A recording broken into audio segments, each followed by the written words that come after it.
con nuestra sesión del día de hoy. ¿Sale? Bien, el día de hoy vamos a hablar sobre una breve, ¿no?, reseña histórica con respecto al diseño gráfico y su evolución, ¿no?, como lenguaje o bien comunicación visual, ¿sí? En este aspecto hay que entender, ¿no?, que el lenguaje visual o comunicación visual hace referencia, pues, al conjunto, ¿no?, al conjunto de elementos gráficos que transmiten un mensaje, ¿no?, a un receptor que viene siendo cualquier otra persona, ¿sí? Y que en este aspecto, pues, este mensaje tiene que ser captado, ¿no?, de una forma lógica, coherente, eh, entendible, ¿no?, al 100%, ¿sí? Normalmente, cuando nosotros establecemos comunicación visual, carece de palabras, ¿no? Normalmente, la comunicación visual se da solamente a través de imágenes, ¿de acuerdo? Entonces, eso es bastante importante entenderlo porque dentro del ambiente publicitario, por ejemplo, ¿sí? Una imagen tiene que decir más de 1000 palabras, ¿no? O sea, el texto solamente acompaña, complementa, ¿no? Y las imágenes tienen que expresar toda una idea, hasta la más compleja, ¿no? Entonces, vamos, el lenguaje visual, la comunicación visual, pues no es algo que haya surgido de repente para poder dar a conocer productos o servicios, sino que es algo que existe en la vida del ser humano desde siempre, desde que tuvo la necesidad de comunicarse, ¿no? Estamos hablando de que la comunicación visual, ¿no?, o este lenguaje visual, pues lo podemos encontrar, ¿no?, desde el momento en que las personas, ¿no?, los hombres de Cromañón principalmente eran los que comenzaban a hacer las pinturas rupestres para, pues, ir creando, ¿no?, una especie de diario. Históricamente, ¿no?, se nos ha contado desde que éramos niños que estas pinturas rupestres representaban lo que hacían durante el día, ¿no? Si les pasaba algo relevante, pues lo plasmaban ahí. Pues, ¿qué creen? Que no es cierto. Eso no es cierto. Las pinturas rupestres nunca han representado, pero jamás, una especie de historia, ¿no?, de lo que vivió la gente. Al contrario, todo lo que ellos representaban en sus muros, ¿sí?, contaba una historia, una especie de diario, ahora lo podemos llamar una especie de Biblia, ¿no?, de lo que ellos creían, ¿no? Más bien, las pinturas rupestres son representaciones religiosas, ¿sí? Le daban explicación al porqué del día y de la noche, ¿no? Ya en ese entonces, con las pocas palabras que ellos hablaban, pues tenían nombre, ¿no? O le dieron nombre a lo que hoy podríamos decir que eran dioses, ¿no? Ellos no lo veían como dioses, eran sus deidades, pero el día y la noche ya tenían un nombre, ¿no? Las estaciones del año tenían un nombre, ¿no?, a las cuales también se podría decir que le pedían o les oraban, ¿no? Ellos representaban en estas pinturas, pues, el origen del hombre, el origen de los animales, ¿no? La importancia de la casa, ¿no? La importancia de la recolección, la importancia de viajar, trasladarse, ¿no?, cuando el clima cambiaba. Ya después la importancia de establecer lo que vendría siendo aldeas, ¿no? Pero en ningún momento de lo que ellos representaban es exactamente lo que ellos vivían, sino todo lo contrario. Es como la vida a la que aspiraban ellos, ¿no? Tener espiritualmente hablando, ¿no? Pero ahí ellos buscaban dentro de estas representaciones, ¿no?, contar su origen, contar su historia para las nuevas generaciones, ¿no? Y para que ellos continuaran con esta ideología, estas tradiciones, ¿no? Ahora también podríamos llamarle de esta manera, ¿no? Entonces, de cierta forma, toda pintura que ellos hacían la hacían con el propósito de comunicarse con las generaciones futuras, ¿sí? Entonces, pues vamos, de cierta forma, pues el ser humano buscó la manera de comunicarse con otros, pero a través de imágenes, ¿no? No hay texto. Incluso las personas de Cromañón no hablaban, ¿no? Hacían sonidos, emitían sonidos, pero no hablaban. Se comunicaban pues a través de señas, de lenguaje corporal, ¿no? Y a través de esta clase de dibujos, ¿no? Que no, los dibujos, las pinturas rupestres tampoco son la única expresión visual que tuvo el hombre en esta época, ¿no? Hay también pinturas en pieles de animales, en vasijas, por ejemplo, en otro tipo de piedras, ¿no? Dentro de cuevas solamente, ¿no? Entonces, vamos, de que dejaron registro de su existencia, lo dejaron, ¿no? Hay una película muy simpática, ¿no? Se llama el clan del oso cavernícola, se llama, ¿no? O del oso cavernario. La pueden encontrar. Y una vez más el internet me sacó, chicos, no, no sé qué vamos a hacer. Bueno, entonces como les comentaba, ¿no? Esta película se llama El clan del oso cavernícola o del oso cavernario y se ve, ¿no? Todo esto que les estoy comentando, ¿no? Se ve cómo ellos hacían sus pinturas, cómo le honraban, ¿no? A sus deidades a su manera, ¿no? Y varios aspectos de la época, ¿no? Por decirlo así. Ahora, ¿no? Hablamos de que una vez que el hombre evolucionó, ¿no? El ser humano evolucionó, pues comenzaron a surgir lo que ahora podríamos también llamar, ¿no? Diferentes culturas. En ese momento, pues ellos se hacían referencia a pueblos, ¿no? Comienzan a surgir ya poblaciones completas, ¿no? Sistemas de gobierno, jerarquías, ¿sí? Comienzan a ver esta clasificación social en el aspecto de que había una identificación, ¿no? De quién eran los líderes, quiénes eran los líderes espirituales, por ejemplo, religiosos, ¿no? Quién era gente común, etcétera. Entonces, en ese aspecto, pues bueno, ¿no? Comienzan los pueblos a establecerse, ¿no? Las culturas comienzan a clasificarse, cada una con sus hábitos, costumbres, ¿no? Y también su forma de comunicarse, ¿no? Ya la gente comienza a establecer idiomas, ¿no? Por decirlo así, idiomas, su propio lenguaje verbal, pero al mismo tiempo seguían buscando una comunicación, ¿no? Visual de cierta forma. Entonces, pues bueno, con esto pues llega lo que es el diseño o escritura de jeroglíficos, ¿no? Que pues vamos, tenía en Babilonia existían jeroglíficos, ¿no? En Egipto pues ni hablar, ¿no? Son como los más característicos, ¿no? Vamos, diversas culturas comienzan a desarrollar la manera de comunicarse.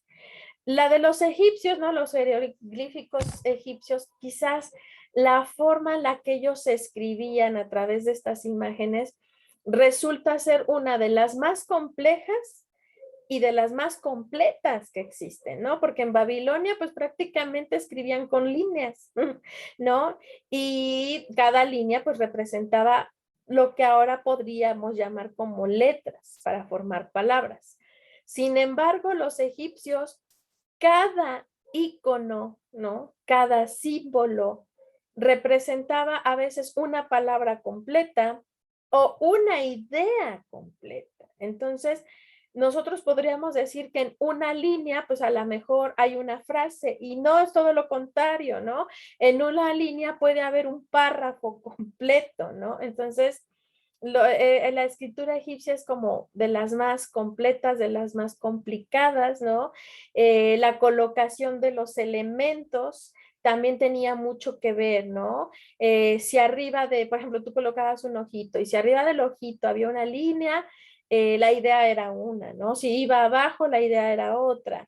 si ponías otro símbolo a un lado, la idea era otra, ¿no? Entonces, vamos, era un poquito compleja. Además de que en esta época, ¿no? Entre lo que viene siendo Babilonia, Egipto, ya después Roma, Grecia, ¿no? En sus inicios, pues toda la escritura se la llevaban prácticamente con martillo y cincel sobre piedra, ¿no? Ya con el paso del tiempo y con la llegada del papiro, ¿no? Que bueno, el papiro lo desarrollaron diferentes culturas y a su manera. El papiro es una especie de papel, ¿no? Es como los inicios de lo que hoy conocemos como el papel.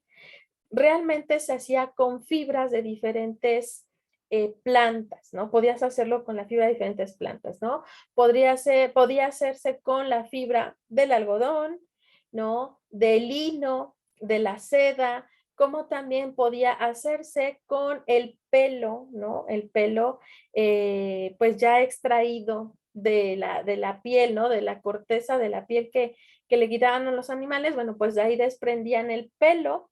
A ese pelo todavía hagan de cuenta que lo picaban, lo trituraban y ya llevaba después un proceso para convertirse en papiro, ¿no?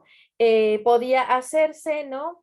A través de lo que era el lino, ¿no? El lino se hacían hilos y con estos hilos eran acomodados, ¿no? Haciendo una trama, es decir, acomodaban los hilos cruzándose, pegaditos uno con el otro, haciendo una especie de tela, pero esta tela era un poquito más dura, más tiesa, ¿no? Como cartón, y sobre esta tela era que escribían, ¿no? También podían utilizar lo que vendría siendo corteza de árbol muy, muy delgadita, ¿no? Como si ustedes agarraran un pelador de papas y jalaran así sobre la papa, sobre la zanahoria, y le salen unas tiritas muy delgaditas, pues hagan de cuenta que hacían algo parecido con la corteza del árbol, ¿no? O más bien con ya la madera, ¿no? Pura, y sacaban, ¿no? Esta especie de hojas, ¿no? Directamente del árbol, ¿no? Entonces, pues vamos, la forma de crear papiro como tal, había muchas técnicas, ¿no?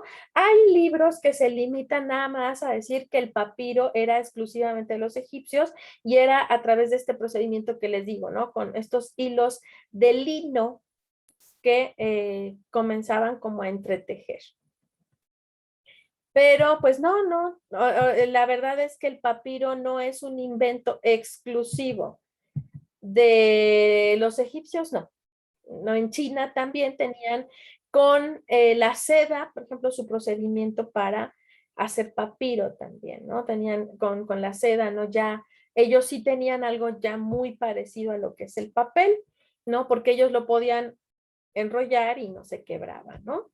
Ahora que este material, el papiro, todavía se fabrica, ¿no? Allá en Egipto todavía, sobre todo para los turistas, todavía se fabrica el papiro, ¿no? Para que te lo acabes llevando a casita. Lo malo es que cuando eres turista, te enrollan a lo mejor alguna imagen que ellos tienen y con el traslado acaba quebrándose, acaba haciéndose muy fea, porque como les digo, es como muy duro, muy tieso, ¿no? Este tipo de material, pero bueno, todavía se sigue fabricando de forma artesanal allá en Egipto, especialmente para lo que son los turistas, ¿no? Entonces, bueno, en esta época, pues la comunicación visual de cierta forma estaba cayendo ya a lo que conocemos como escritura, ¿no? ¿No? A lo que vienen siendo ya palabras, letras complejas, pero no dejaba de ser una comunicación a través de imágenes, ¿sí?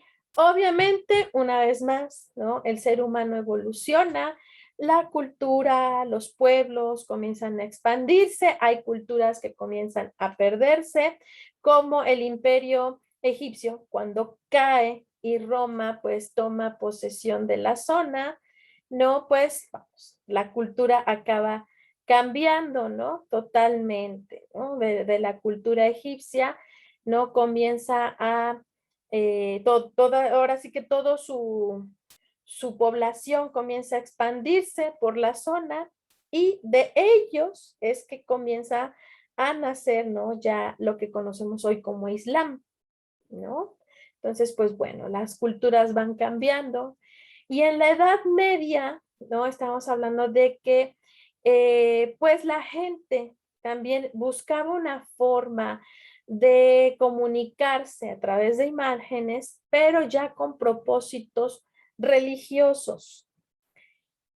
A lo mejor esto no se lo saben, pero se los voy a contar, ¿no? Cuando pues Roma logra conquistar gran parte de Europa, ¿no? También el César que estaba en ese momento toma la decisión de que el politeísmo ya no se va a llevar en Roma, ni en lo que es ahora Roma, Italia, ni en ninguna sede romana en el resto de Europa. Van a pasar del politeísmo al monoteísmo. ¿Por qué? Porque de cierta forma les estás limitando las opciones a la gente y puedes controlarla más. Además, en esos momentos, sí, el cristianismo es una tendencia, es una moda, es algo que oficialmente en ese momento no era una religión, pero sí una filosofía que se estaba pasando, ¿no? De persona en persona, ¿sí? Hasta ese momento el cristianismo solamente era una filosofía, ¿no? No había más, ¿sí? Entonces, además de que algunos romanos en ese momento ya habían pasado del politeísmo al monoteísmo, generando una religión que se llamaba mitraitismo, ¿no? O sea, le rendían culto al dios Mitra, ¿sí?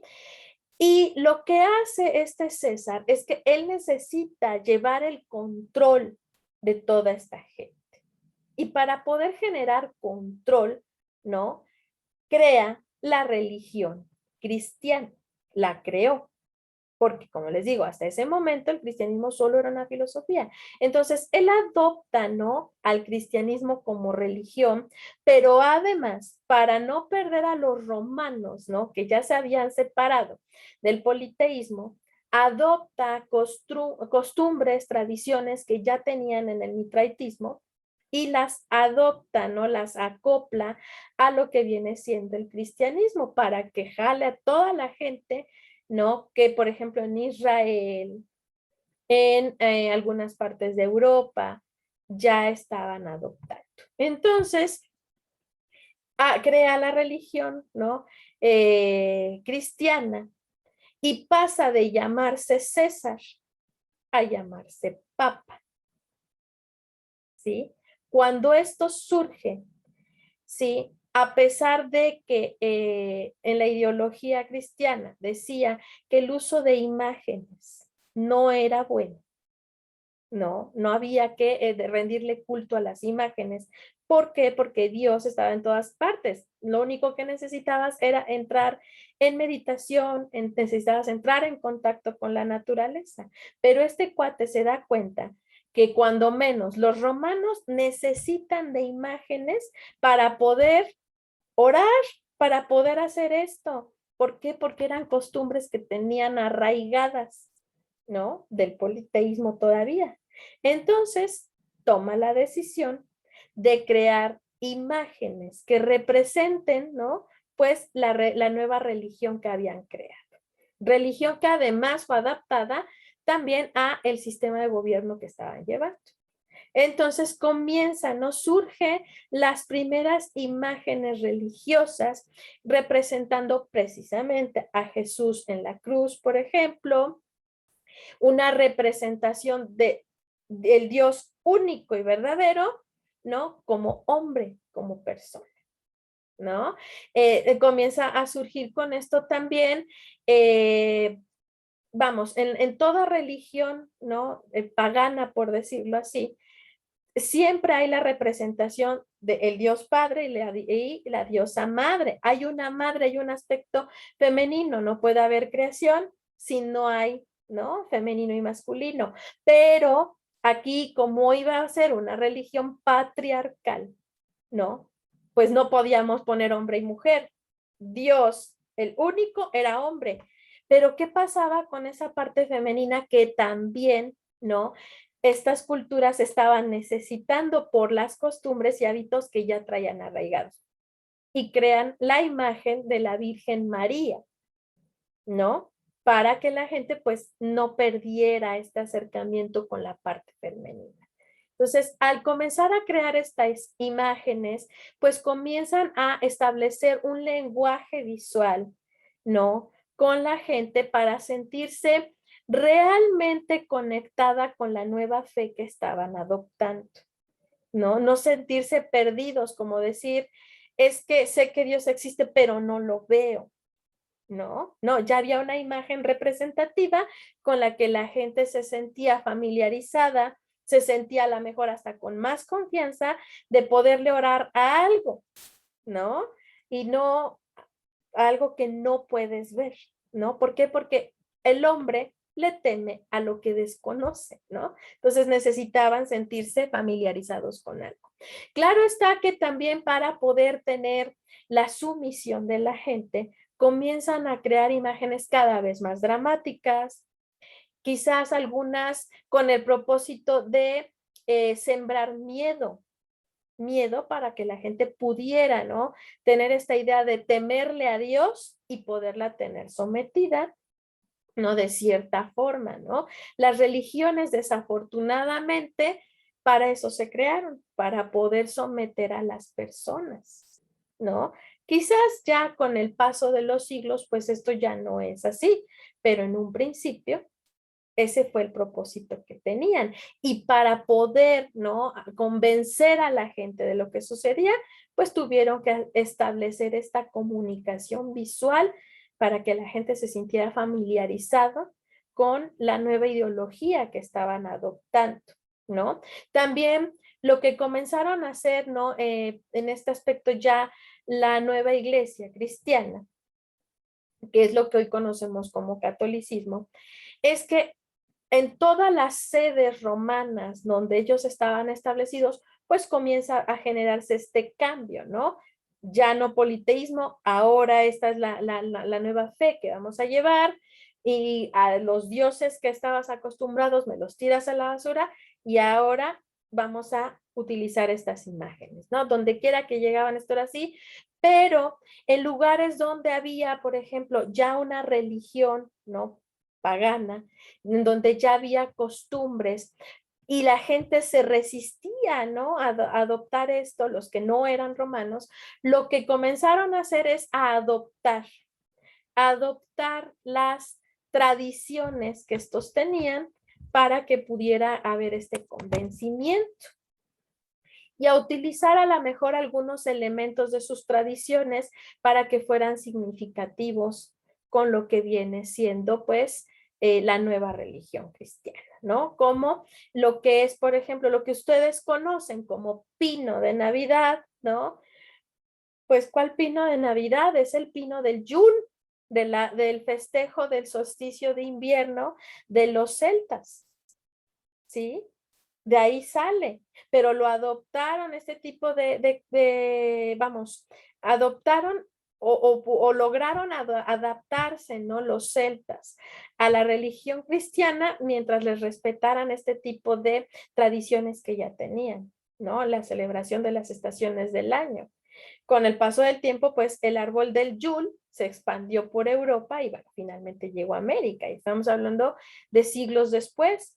¿Sí? Pero muchas cosas de las que hacemos ahora, pues vamos, son tradiciones, costumbres de otras, pero son de cierta forma también parte de esta comunicación visual que va representando, ¿no? Cierta ideología, que va representando ciertos aspectos culturales que, vamos, fueron creándose, ¿no? Que no son ni siquiera a lo mejor de origen, que fueron creándose, que se volvieron cada vez más significativos y que pudieron lograr expandirse, ¿no? En alguna ocasión alguien me decía, ay, los romanos querían conquistar el mundo y no lo lograron, ¿no? Pero por supuesto que lo lograron y siguen siendo, ¿no? Conquistadores del mundo por el hecho de existir ahora la Iglesia Católica y tener una sede muy grande con su propio gobierno. De que conquistaron, solamente cambiaron, obviamente, de religión y de ideología, pero de que lo hicieron, lograron encontrar cómo. Y lograron como adaptando todo esto que les digo, que acabó volviéndose representativo culturalmente y comercialmente hablando posteriormente, ¿no? A mí me encanta preguntarle a los estudiantes, ¿por qué pones pino de Navidad? Ay, no, pues no sé. Y es una adaptación cultural que, pues vamos, ahora no concebimos este tipo de fiestas sin un pino, ¿sí o no? Y ni hablemos de Santa Claus, que también es un personaje que fue creado, que no pertenece ni siquiera a una leyenda en específico, no, porque es creado de dos personajes más, ¿no? Entonces, vamos, este tipo de adaptaciones lo que hacen es que de una de otra forma, ¿no? Comienzan como aspectos visuales y que van cambiando la forma de pensar de la gente, ¿no? Bien, para el año 1440, 1442 aproximadamente, con la llegada de la imprenta de Gutenberg, ¿no? Hay diferentes teorías, ¿no? Del año exacto y bajo qué propósitos Gutenberg inventó la imprenta, ¿sí? ¿Por qué les digo esto? Porque normalmente, ¿no? Desde la primaria nos dicen que fue en el año 1442, ¿no? Y que Gutenberg pues inventó esta máquina para facilitar su trabajo, ¿no? ¿Por qué? Porque él era escribano. ¿Qué es un escribano? Pues eran las personas que les pedían, ¿no? Escribir a mano determinado texto, ¿sí? Y él escribía a mano Biblias para diferentes sedes, para diferentes iglesias de varias partes de Europa. Entonces, iban, le dictaban, él escribía, ¿no? Y todo esto a mano. Entonces, para facilitar su trabajo, pues se dice que fue él quien inventó esta máquina, ¿no? Con ese propósito. Sin embargo, también, ¿no? Está la teoría de que él se vio obligado a inventar esta máquina porque la iglesia necesitaba que la Biblia ya no solo estuviera en manos de la iglesia, porque antes él era el libro sagrado y solo lo encontrabas en la iglesia, no en las casas, ¿no? Entonces, para este momento, ¿no? Para, vamos, la llegada más o menos, ¿no? De la época renacentista, pues a Gutenberg se le obligó a crear una máquina o un proceso para crear, ¿no? De Biblias para todas las familias. Y estoy hablando de las familias, obviamente, que tenían poder y alto estatus, ¿no? Los castillos, familias reales, familias donde había un título de por medio, ¿no? No tanto para el resto de la aldea, porque el resto de la aldea, ¿para qué la quería si ni sabía leer, ¿no? Y obviamente la Biblia, pues principalmente la leían los hombres, porque las mujeres tampoco sabían leer, ¿no? Entonces, pues bueno, y el año oscila entre 1440 y 1445, porque se han encontrado máquinas de imprenta de aquel entonces que tienen el sello de Gutenberg, pero que cuando les hacen análisis, ¿no?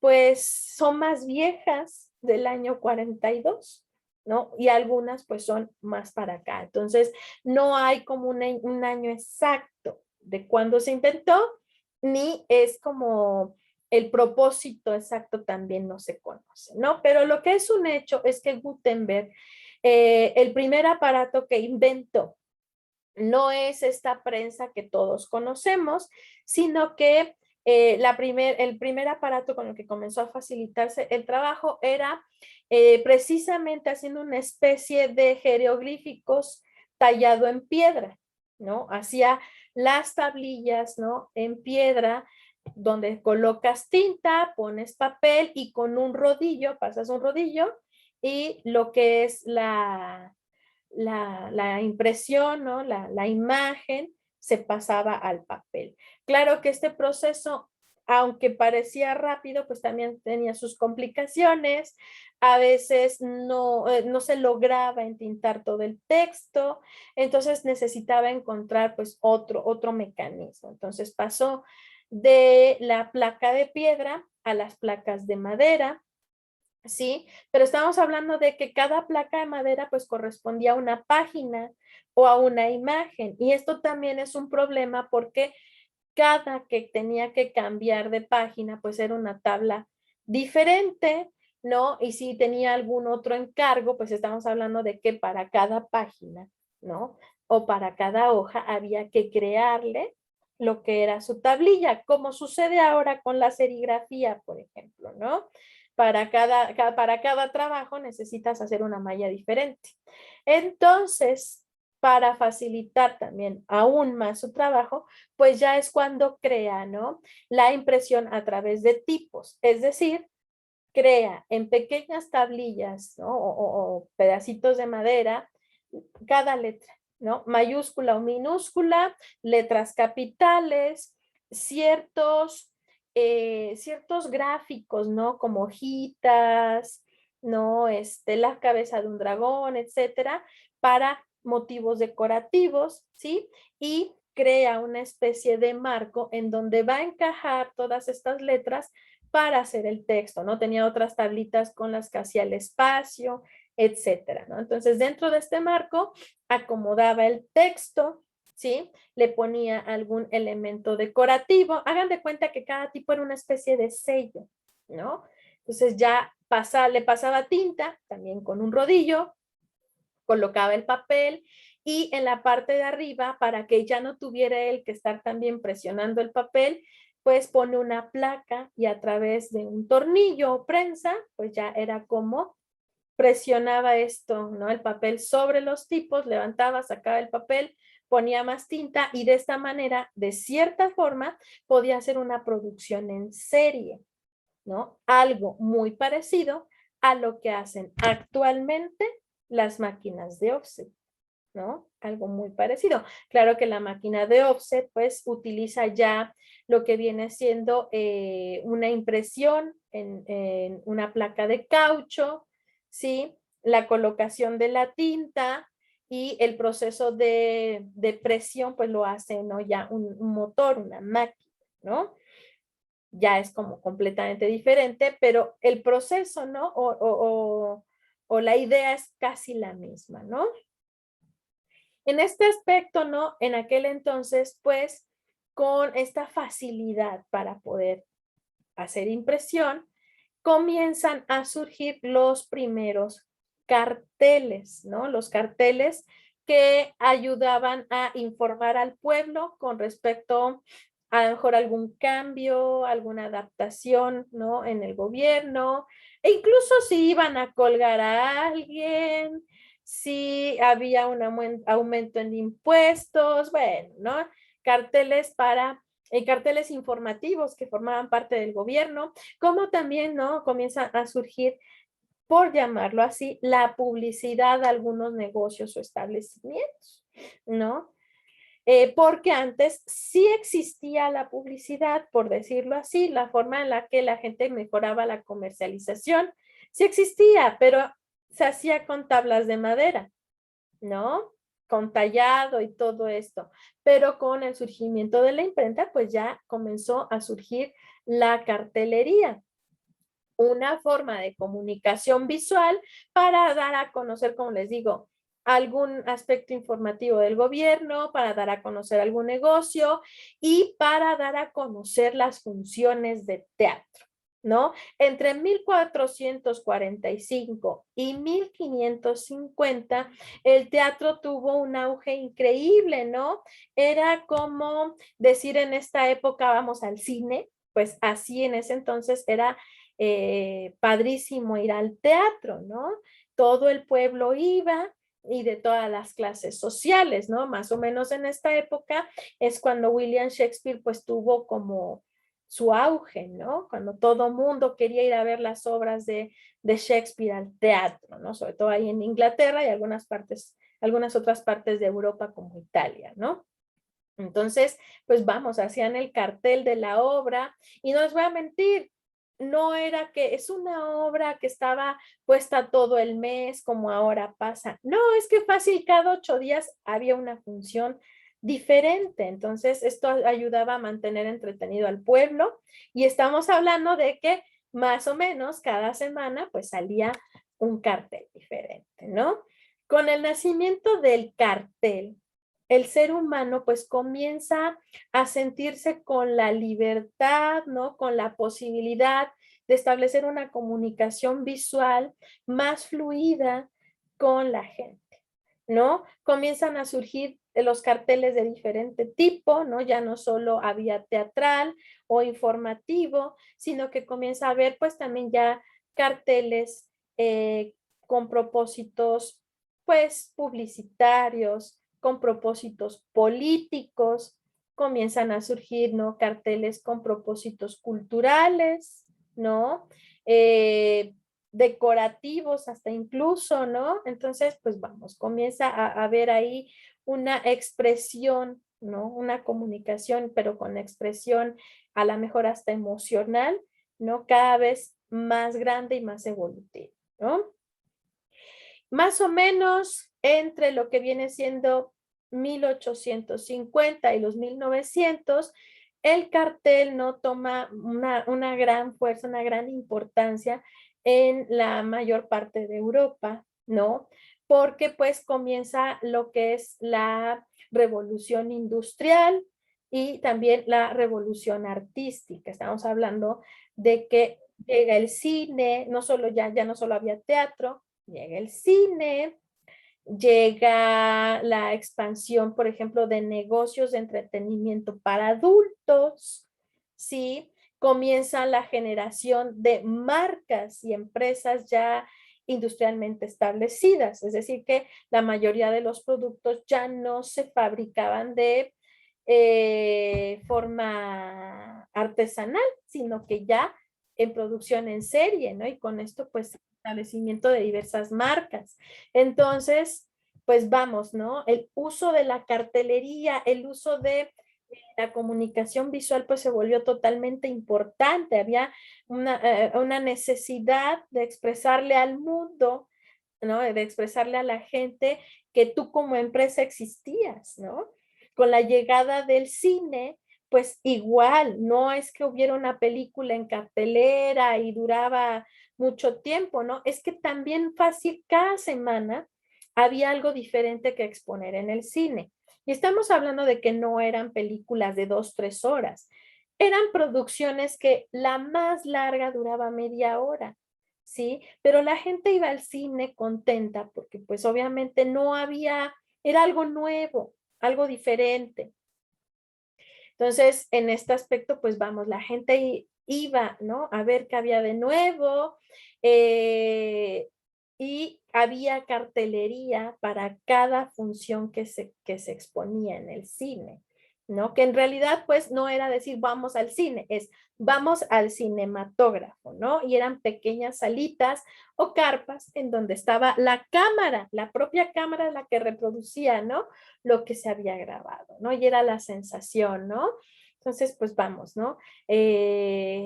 Comenzó a haber, ¿no? Esta necesidad de comunicarse con la gente de una forma diferente. Estábamos hablando de que en ese entonces, pues televisión no había y el surgimiento de la radio, pues no era totalmente, todavía no era, vamos, un invento de uso común. ¿No? Entre 1850 y 1900, pues no, la radio apenas estaban descubriendo para qué servía. Entonces, publicidad de radio, pues no había. Todo era a través de la cartelería, todo lo que se hacía, ¿no? Y hasta cierto punto podríamos decir que los primeros artistas gráficos que se dedicaban a hacer cartelería competían entre ellos prácticamente para ver quién generaba las imágenes más impresionantes, más modernas o más atrevidas. ¿no? Encontramos dentro de los maestros de la cartelería de aquel entonces a un señor llamado Jules Cheret, ¿no? Jules Cheret es una persona que comenzó a hacer la propuesta de lo que hoy conocemos como composición de diseño, ¿no? El uso de diferentes tipografías, ¿no? Ya no solo hacía cartelería con procesos de la imprenta tradicional, como lo hacían, ¿no?, con la imprenta de Gutenberg, sino que comienza a hacer propuestas ya con técnicas artísticas, por decirlo así, con pintura a mano, ¿no? Haces la pintura, ¿no? Haces el diseño totalmente a mano, la ilustración, y a través del uso, ya fuera de madera o de piedras y vaciado de ácidos, lograban reproducir la imagen de la pintura y ya poderla reproducir a través de la imprenta tradicional. Entonces, Jules Chéret es uno de los primeros que comienza a experimentar para crear cada vez más diseños atrevidos de cartelería, ¿no? Y como Jules Chéret, comenzamos a encontrar a otros que hacían lo mismo, como lo que es Toulouse-Lautrec, ¿no? Toulouse-Lautrec era todo un personaje, ¿no? Era un artista gráfico, un pintor prácticamente, ¿no?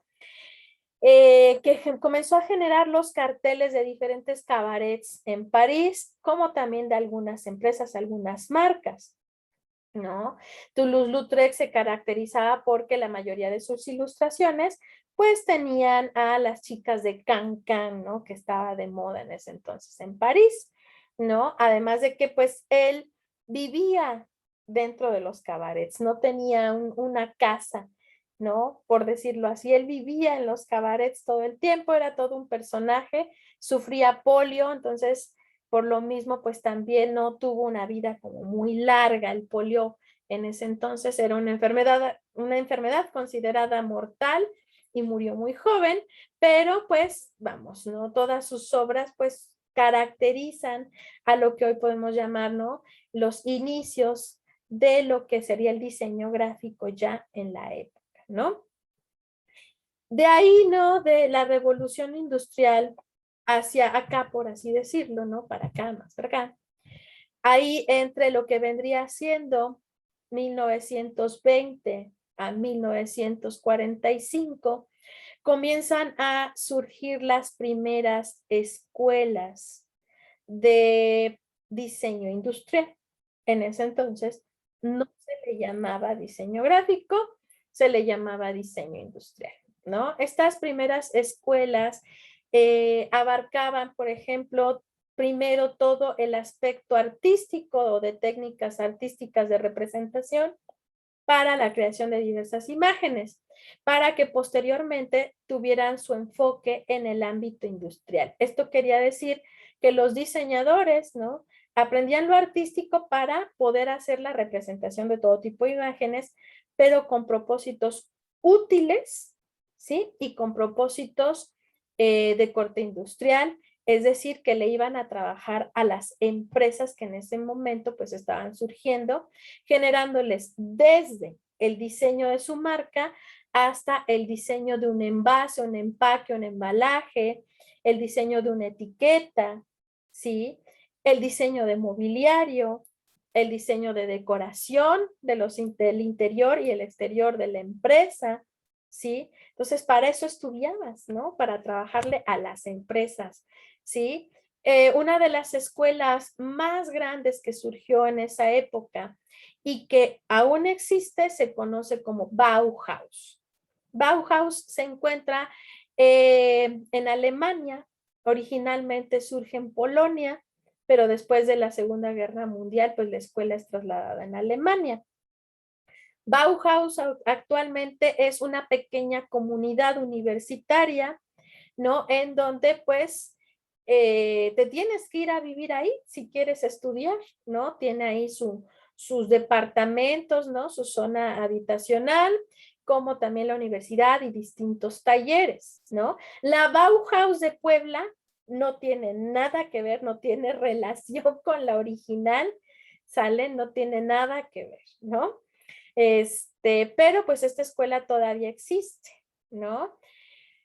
Vamos, entre 1920 y 1945, pues el surgimiento de estas escuelas comenzó a ser como, vamos, muy interesante para muchos jóvenes, hombres en su mayoría, y el diseño industrial pues tuvo una importancia muy fuerte con la creación de muchísimas, muchísimas empresas, ¿sí? Pero, vamos, estas escuelas no solo surgen en Europa, surgen también en América, como en algunos lugares de Asia, como lo que es Japón y China, ¿sí? Entonces, también de cierta forma, entre diseñadores industriales comienza a haber como una especie de competencia por la creación de tipografías nuevas, el descubrimiento, por ejemplo, de unas gamas cromáticas, ¿no? Nuevas también. ¿Por qué el descubrimiento de gamas cromáticas nuevas? Bueno, es que quizás para ese entonces, ¿no? Se utilizaba solamente un grupo determinado, un grupo ya conocido de colores. No se exploraba más allá con los colores, ni con los contrastes, ¿no? Entonces, de cierta forma, los mismos diseñadores industriales comienzan a explorar el uso de los colores, de las diferentes tonalidades y otras gamas cromáticas que a lo mejor nunca se habían explorado, ¿no? Que bien podían salir de la misma naturaleza, como también estos colores comienzan a surgir dentro de los materiales y de las cosas que se utilizaban en la industria. Por ejemplo, la mayoría de los diseños de la época, pues no utilizaban el color dorado o plateado, porque no eran considerados colores, eran propios de los metales y entonces, ¿cómo lo imitas? Entonces, comenzó a haber gente que exploró, ¿no? La forma de integrar, por ejemplo, en el papel, una tinta que se viera plateada o una tinta que se viera dorada o tonos que lograran simular lo plateado y lo dorado. ¿Sí? Entonces comienza a haber esta experimentación, ¿no? También el uso fotográfico comienza a tener una gran importancia, ¿no? Porque estamos hablando que a partir de que surge la fotografía y comienza a evolucionar la misma, pues solamente servía para evidenciar, ¿no? O preservar un momento, ¿no? Dicen que la fotografía, pues es la conservación de o la expresión de un momento que queremos para la posteridad o para la eternidad, ¿no? Entonces, pues solamente para eso se utilizaba la fotografía y a partir del surgimiento, ¿no? De estas escuelas que comienzan a experimentar con la expresión visual, comienzan a hacer el uso fotográfico, ¿no? Para lo que vendría siendo, por ejemplo, la cartelería, lo que ya se conocía en ese entonces como publicidad, ¿sí? Como un elemento ilustrativo más, ¿sí? En ocasiones ni siquiera usaban la fotografía completa, recortaban lo que les utilizaba y todo lo demás pues eran elementos gráficos muy sencillos que acompañaban a esa fotografía, ¿no? Entonces, aquí el propósito era comenzar a experimentar. Y obviamente, pues el surgimiento también o la importancia de tener una imagen corporativa, un logotipo, pues vamos, para las empresas también comienza a ser algo súper importante. ¿Por qué? Porque normalmente solo utilizaban el nombre, ¿no? Una tipografía bonita con el nombre. Era lo que todas las empresas usaban, pero comenzaron a darse cuenta que el integrar un icono o que el nombre formara parte de un icono ayudaba comercialmente, ¿no? A la gente a ubicar lo que se estaba ofreciendo. Entonces también en ese momento, ¿no? Los primeros diseñadores gráficos, los primeros diseñadores industriales tenían un chorro de chamba, ¿no? ¿Por qué? Porque había una expansión empresarial en todo el mundo y todo el mundo tenía la necesidad de que le crearas un icono para su empresa, que hoy llamamos a estos iconos logotipos erróneamente, ¿sí? Es marca o imagen corporativa,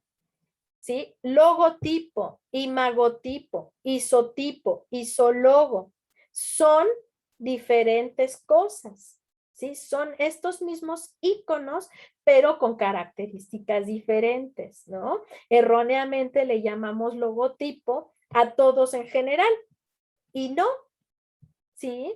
Logotipos son todos los que tienen nada más letras, logos, letra, ¿no? O imagen con letras. Eso es un logotipo, ¿sí? Imagotipo incluye una imagen y letras, ¿no?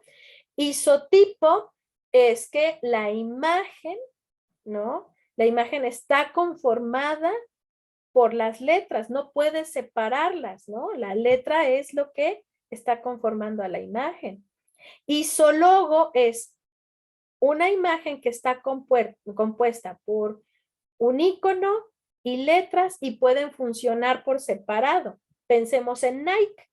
Ves la palomita y sabes que es Nike. Ves la palabra Nike y sabes qué significa. Los ves juntos y sabes qué significa. Eso es un isólogo. Trabajan juntos como por separado, ¿no? Entonces, esos son los, digamos, la diferencia. Lo vamos a ir viendo más adelante. Pero esa es la diferencia que hay. ¿Sí? Y dependiendo de las necesidades de la empresa, del nombre, de las funciones, pues es el tipo de imagen que se estaba creando. Pero obviamente ayudaba a identificar mejor a una empresa que el nombre. A veces no necesitas leer el nombre. Con ver el icono, pues es más que suficiente, ¿sí? Y pues esto comenzó a ser como de gran importancia a partir de este entonces. Claro está que después de 1945, estamos hablando que después de la Segunda Guerra Mundial, ¿sí? La industria, ¿no? Toda esta revolución industrial que había surgido, que estaba habiendo, ¿no? Esta expansión empresarial que estaba habiendo en el mundo, pues se vio detenida, comenzó a haber una recesión económica en todo el mundo. Y obviamente, ¿no? Después de la guerra, ahí sí, para que vean, después de la Segunda Guerra Mundial, hubo que retomar la economía, hubo que levantarla, ¿no? No como ahorita con la pandemia, ¿no? Que dicen, es que hay que reactivar la economía. Es que aquí no quedó nada parado. Empresa que supo adaptarse, supo salir adelante en línea, supo cómo llegar a la gente, satisfacer sus necesidades. Realmente que la economía haya quedado parada por la pandemia no es cierto. Porque hubo esta oportunidad de negocio. Hubo quien dijo, voy a vender desinfectante, voy a vender cubrebocas, caretas, ¿sí o no? Pero en la Segunda Guerra Mundial sí hubo la necesidad de parar la economía, porque si vivías en Europa, de repente escuchabas aviones y se te acababa tu fábrica. ¿Por qué? Porque acababan bombardeando la ciudad. Entonces tuvieron que cerrar las empresas, dar de baja a los empleados y que la fuerza te acompañe, porque no sabemos qué va a ser de nuestra nación, de nuestro pueblo, ¿sí? Sobre todo en lo que es Europa y parte de Asia. En América, de cierta forma, la economía se comienza a ver parada. ¿Por qué? Porque a todos los hombres los estaban mandando a la guerra voluntariamente. ¿Quiénes eran los que trabajaban? ¿Quiénes eran las personas que tenían o que mantenían la economía activa en Estados Unidos? Los hombres, porque en ese entonces las mujeres no podían aspirar a más que ser amas de casa. Y al irse los hombres, muchas empresas cerraron en Estados Unidos, muchas empresas se vieron en la necesidad de contratar mujeres para mantenerse en pie, pero el personal no estaba al 100%, trabajaban a un 30, 40% en las empresas de lo que solían trabajar. ¿Sí? La economía en ese entonces sí se detuvo. Y después de la Segunda Guerra Mundial, al momento de estar reactivando la economía en el mundo, pues también comienza a surgir nuevas empresas y ahora nuevas necesidades de comunicación visual, pero principalmente para las empresas, ¿no? Estamos hablando de que después de la Segunda Guerra Mundial, la publicidad se volvió importante. Antes no era necesaria, era una opción. Pero después de la Segunda Guerra Mundial, para toda empresa fue importante, fue necesaria, ¿sí? Prácticamente obligatoria. Había que buscar la manera de llamarle la atención a la gente para que consumiera, para que las industrias se pudieran reactivar, ¿sí? Entonces comenzó a establecerse esta comunicación visual con la gente para llamar su atención, para fidelizarlos con una marca, para verse orillados a consumir. Estamos hablando de que ahí sí comenzaron los spots de radio y con el surgimiento de la televisión, pues los primeros anuncios, ¿no? En la televisión de los patrocinadores de los programas, ¿no? Para que ciertos programas pudieran estar al aire, necesitaban del apoyo de las empresas, del patrocinio de las empresas. Entonces, ¿no? Tú anunciabas al patrocinador del programa en tu transmisión. ¿Todavía me escuchan, chicos? ¿O ya no?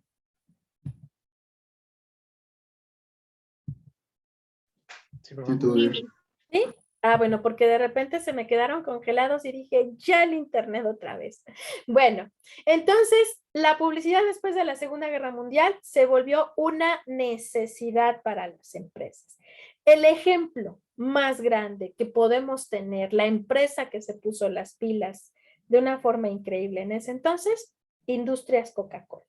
Industrias Coca-Cola ya existía desde los años 20, pero obviamente pues era un producto que se vendía poco, ¿no? Para empezar, empezó como un jarabe en 1800 tantos. Era un jarabe para la tos, en donde el jarabe te lo ponían en un vaso, ¿no? Le echaban agua mineral con azúcar para que pudiera pasar bien y después a la gente le agarró el gusto por tomarlo diario, ¿no? Pasaban a la botica a comprar su vasito de jarabe de coca, ¿no? Es ya después cuando invitan a su creador a comercializarlo en botellitas, ¿no? Para que ya no tuviera que estarlo preparando todos los días. Pero, pues vamos, no era un producto que se vendiera a gran escala. Pero después de la Segunda Guerra Mundial, pues la empresa Coca-Cola sí se veía afectada en ventas, ¿no? Además de que notó que para la época decembrina, pues la gente sufría depresión, ¿no? En Estados Unidos, y era más que lógico, mucho soldado no volvió a América. Si bien se quedaron algunos en Europa porque ahí murieron, otros se quedaron porque generaron nuevas familias allá, entre Europa y Asia, y pues vamos, algunos sí volvieron a su país lisiados. Entonces, existía una depresión increíble en Estados Unidos. Las empresas se estaban reactivando y algunas otras actividades también, como el deporte, ¿sí? Entonces, pues había ahí un sentimiento apático con respecto a la época decembrina y Coca-Cola dice, necesitamos hacer algo porque nos vamos a ir a la quiebra.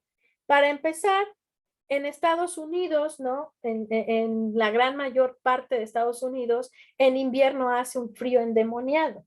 Y ni hablar de los países en los cuales neva. Entonces, ¿quién va a querer una bebida refrescante en invierno? O con hielo. Nadie, ¿sí?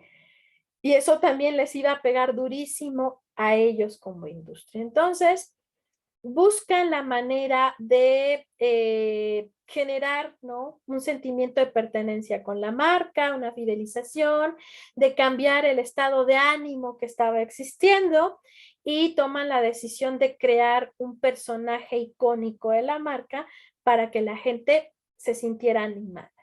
Y entonces, ¿sí? Toman de la tradición, ¿no? La leyenda de un personaje que solamente algunas culturas que vivían en Estados Unidos, pues lo tenían, ¿no? Que eran en su mayoría a lo mejor turcos, también algunos, ¿cómo se llaman? Libaneses, ¿no? Algunas personas de Europa que tenían la tradición de que San Nicolás de Bari llegaba a la casa a dejarle obsequios a los niños buenos, y si no, lo acompañaba el Krampus para darles de nalgadas con una especie de escoba, ¿no? Entonces, San Nicolás de Bari es un personaje que se llamaba Nicolás Claus, ¿sí? Que el origen exactamente de dónde vivía es todavía como un poquito desconocido, pero de cierta forma en la Edad Media fue canonizado y llamado San Nicolás de Bari. Quienes no lo sepan, sus restos se encuentran en la ciudad de Puebla, en la catedral. O sea que ya ni en Europa tenemos al Santa Claus original, ¿no? Entonces, lo tenemos aquí para nuestra disposición en la ciudad de Puebla. Entonces, pues vamos, toman a este personaje de Nicolás de Bari y lo fusionan con un personaje que en esa época pues era muy conocido porque tradicionalmente todas las familias se contaba el cuento de Navidad de Charles Dickens, ¿no? Entonces lo fusionan con el personaje de la Navidad Presente, que es un gordito bonachón, barbón, que siempre se está riendo. Nada más que San Nicolás de Bari es una persona de edad avanzada, ¿sí? Un hombre ya anciano, y el personaje de la Navidad Presente, pues es un personaje joven, digamos que en el momento que la Navidad es presente es joven, pelirrojo, y que va envejeciendo conforme la Navidad no va terminando.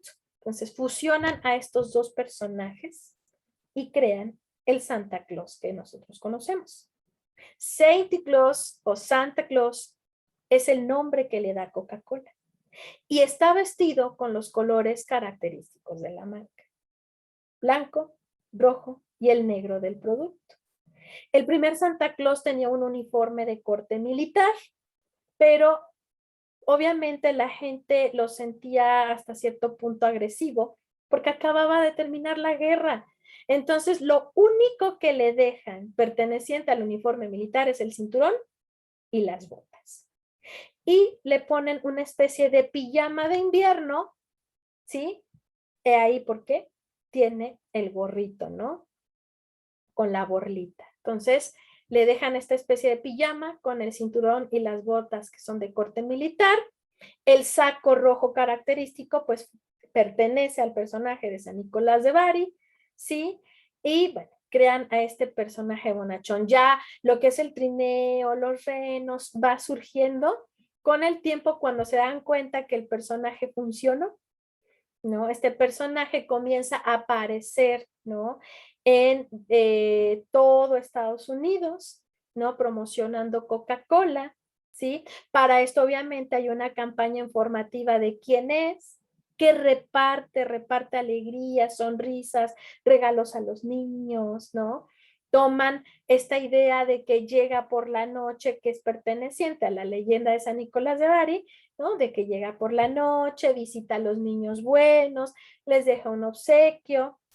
A todo niño que se porta mal, llega el Krampus y le da sus nalgadas, ¿no? Porque van los dos juntos. En la historia original van los dos juntos, ¿no? No como en la película. No. Entonces, pues vamos, ¿no? Adaptan este personaje, la gente lo adopta y se comienza a volver algo tradicional para la marca y para Estados Unidos. ¿En qué momento se volvió del dominio público? Aún es desconocido, pero Coca-Cola ya no reclamó. Coca-Cola le convino muchísimo que este personaje se volviera del dominio público, que otras empresas lo comenzaran a adoptar, así como la sociedad en general, porque de una de otra forma, su producto no dejó de venderse en el crudo invierno, ¿sí? Además de que no, piensen ustedes ahora una Navidad sin Coca. Donde quiera que ustedes voltean, las decoraciones navideñas son rojo, blanco, verde, y Santa Claus lo haces en fieltro, en foamy, o sea, lo encuentras en todas partes. Pregúntenle a un niño qué se le viene a la cabeza cuando tú le dices Navidad. Y lo primero que va a contestar es Santa Claus por el interés. ¿Sí? ¿Por qué no dicen Jesús? pues no se supone que eso es lo que celebramos, que tampoco es el cumpleaños de Jesús. Tampoco.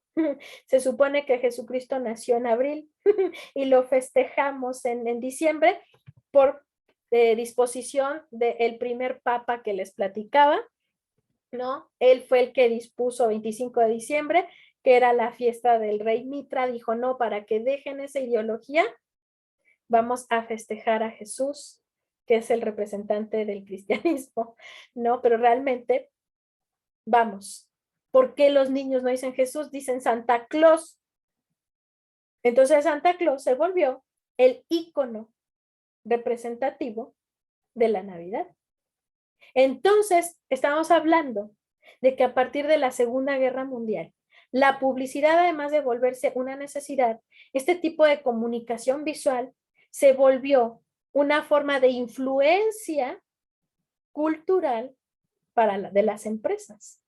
A través de la publicidad, las empresas comenzaron a establecer ideologías, tradiciones, ¿sí? Comenzaron a darse cuenta que era muy sencillo manipular a la gente haciéndole pensar lo que realmente necesita, ¿sí? Entonces la comunicación visual se volvió ya no solo una especie de lenguaje, una forma de transmitir solamente la idea de existo como empresa, sino existo y me necesitas, existo y formo parte de tu vida, existo y si no formo parte de tu vida, no eres nadie o no estás de moda, ¿sí? Algo que a la fecha sigue sucediendo. ¿Cuánto de lo que nosotros consumimos realmente lo necesitamos? ¿Cuánto de lo que consumimos realmente lo consumimos por lo que es y por lo que sirve o lo consumimos por la marca? ¿Cuántos de ustedes van a dejar de consumir la Navidad como la consumen y no como debería de llevarse a cabo? Está cañón, ¿verdad? Bueno, pero ese es el trabajo que se hace en el diseño de comunicación visual. Poder, de cierta forma, a través de imágenes y poca información textual, poder llegar a manipular a una persona, ¿no? Bien, ya para la llegada de la computadora, ¿no? La llegada de la computación, pues lo único que vino a suceder es que vino a facilitar muchísimo el tiempo de trabajo, ¿no? Al momento de que, vamos, no es que las técnicas artísticas se hayan perdido, se podían seguir utilizando, pero a través de la computadora nosotros podíamos manipular, ¿no? O agregar elementos al diseño de una forma más sencilla, más práctica y además de cierta forma más atrevida. Además de que con la llegada de la computadora surgieron también otros procesos de producción en papel, es decir, procesos de imprenta, ¿no? O de impresión, pues mucho más rápidos, más baratos también, ¿no? Que obviamente optimizaban tiempo. Entonces, pues vamos, con la llegada de la computadora simplemente se vino a facilitar el trabajo, pero con la facilitación del trabajo también llegó lo que se le conoce ahora como falsificación, piratería, o pues lo que viene siendo también en español mexicano, gandallismo, ¿no? ¿Qué pasa? Que con la llegada de la computadora, de repente cualquier imagen que nos gusta, la podemos manipular y hacer propia. Pobre de aquel que no la registró ante lo que viene siendo identidad intelectual, ¿no? O propiedad intelectual. ¿Por qué? Y ahora reclama, ¿no? Con la llegada de este tipo de situaciones, pues tiene que haber adaptaciones en las leyes a nivel internacional para poder proteger, ¿no? Lo que es tuyo, ¿no? Entonces, pues vamos, todo diseñador que no registra, ¿no? Lo que él creó puede pasar a las manos de otro con las manos en la cintura. ¿Qué les puedo decir? A una servidora le pasó 2 veces. La primera ocasión ya no pude recuperar lo que es mío. La segunda ocasión sí me puse las pilas y el DIF del estado me tuvo que indemnizar por lo que me robó, ¿no? Pero de ahí en fuera, si un diseñador ahora no protege lo suyo, ya valió, ¿no? Y es que la computadora y los softwares que existen actualmente, pues nos abren esta posibilidad de hacerle un ligero cambio, le pones tu nombre o lo llevas a registrar y con ese ligero cambio tú demuestras que la autoría es tuya y pues ya, ahí quedó, ¿no? También con el surgimiento, ¿no? De lo que es el Internet y todos estos medios, ¿no? De socialización, ya sean redes sociales, sitios web, foros, blogs, ¿no? Todas estas posibilidades en donde nosotros podemos difundir información gráfica, ¿no? Pues vamos. También existen muchísimas personas que encuentran exactamente lo que estaban buscando y pues vamos, ya pasa a ser suyo. Por ejemplo, la mayoría de ustedes me imagino que está dentro de redes sociales, principalmente Facebook, porque ya hasta parece que Facebook es la única que existe y domina el mundo, ¿no? Nos domina porque pasamos a veces más de media hora ahí baboseando que nos tiene Facebook de nuevo. Y me imagino que la mayoría de ustedes pues suben fotos, hasta fotos con su rostro. No sé si sabían que esas fotos ya no son suyas y que Facebook con la mano en la cintura la puede vender, la puede utilizar. No sé si lo sabían, pero la mayoría de ustedes cuando se inscribió a Facebook nunca se puso a leer el contrato. Sí, efectivamente, ¿no? Esto que te muestra, ¿no? Antes de darle a aceptar es un contrato en donde tú renuncias a la autoría de las imágenes que subes. Y entonces las fotos ya no son tuyas y las puede vender. Y también las puede descargar cualquiera. Eso de que mi perfil es privado no existe. No es cierto. Basta con googlear algo o con lo que son los datos biométricos, que es, ¿no? Las características de tu rostro para encontrarte y descargar tu foto. No es tuya y no puedes reclamar. Yo conozco 2 casos, ¿no? Cercanos de personas que sus fotos, todo por ser bonitas, ¿no? Lo malo es que por ser bonitas, por eso es que sus fotos acabaron en publicidad, ¿no? Una acabó en China y la otra acabó en Suiza, pero pues ni para reclamar, quisieron demandar y la empresa dijo, la imagen la saqué de internet, pertenece a Facebook y a Facebook se le pagaron los derechos. ¿Qué ole?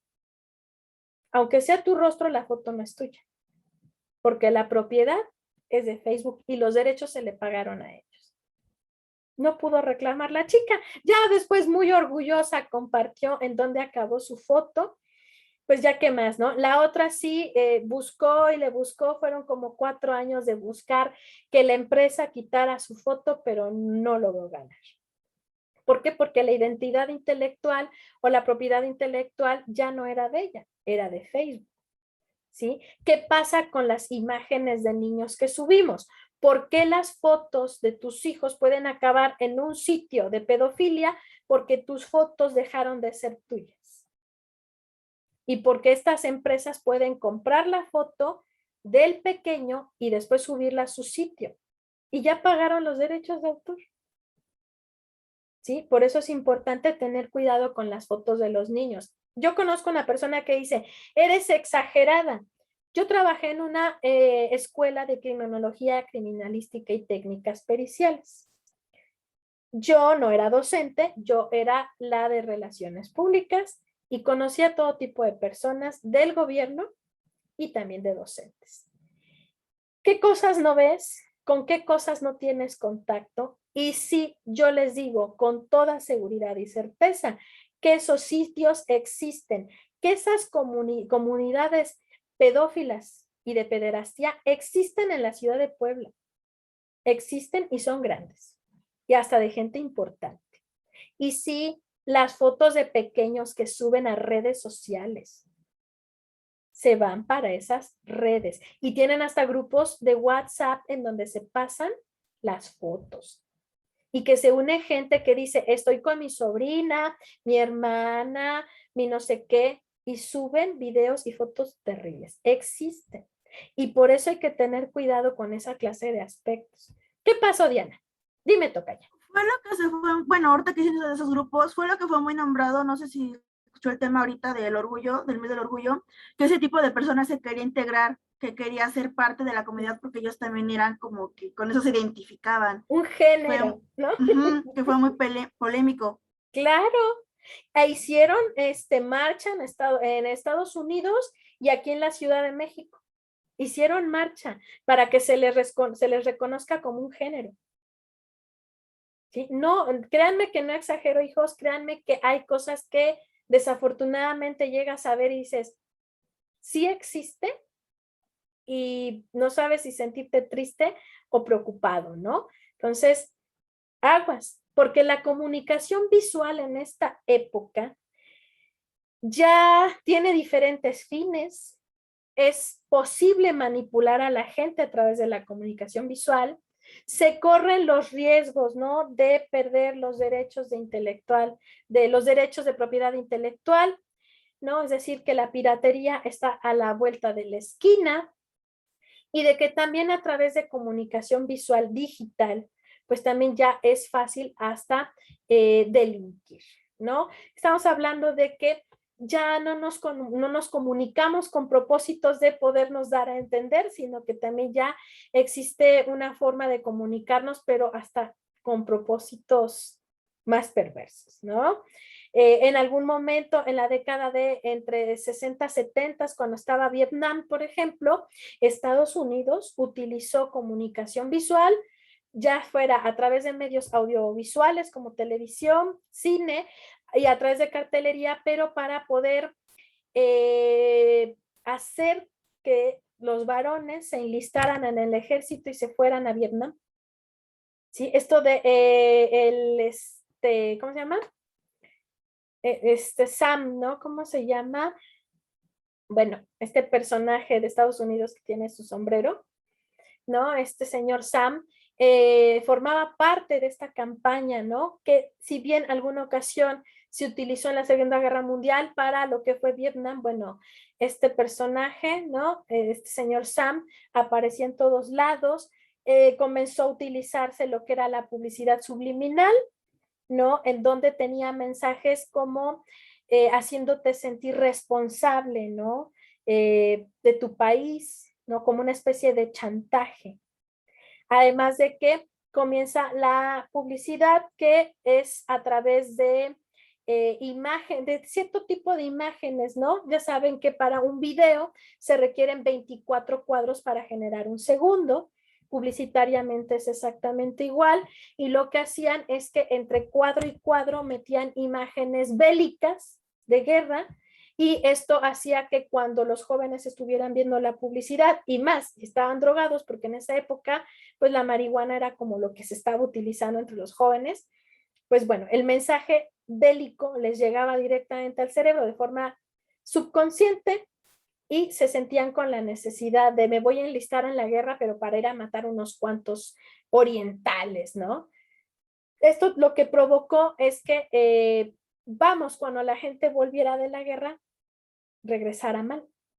Y realmente no fue ni siquiera la guerra, bueno, sí, la guerra hace que la gente regrese mal, pero además de este estrés que se había generado, pues regresaron sintiéndose responsables del país y como Estados Unidos no ganó, regresó mucho soldado frustrado, ¿no? ¿Por qué? Porque no cumplí con mi cometido, con mi responsabilidad patriota que yo tenía, porque así fue como se les alimentó, ¿no? Por eso actualmente en Estados Unidos la publicidad subliminal está prohibida, ¿no?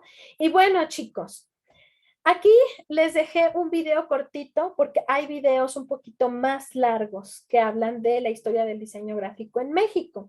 Este es uno de los cortitos, ¿no? Hay otro que llega hasta la época actual, pero pues bueno, básicamente este es como el principal, el primordial, ¿no? Se los dejo para que lo vean con calmita en casa y pues también vean cómo evolucionó el diseño gráfico en México. ¿De acuerdo?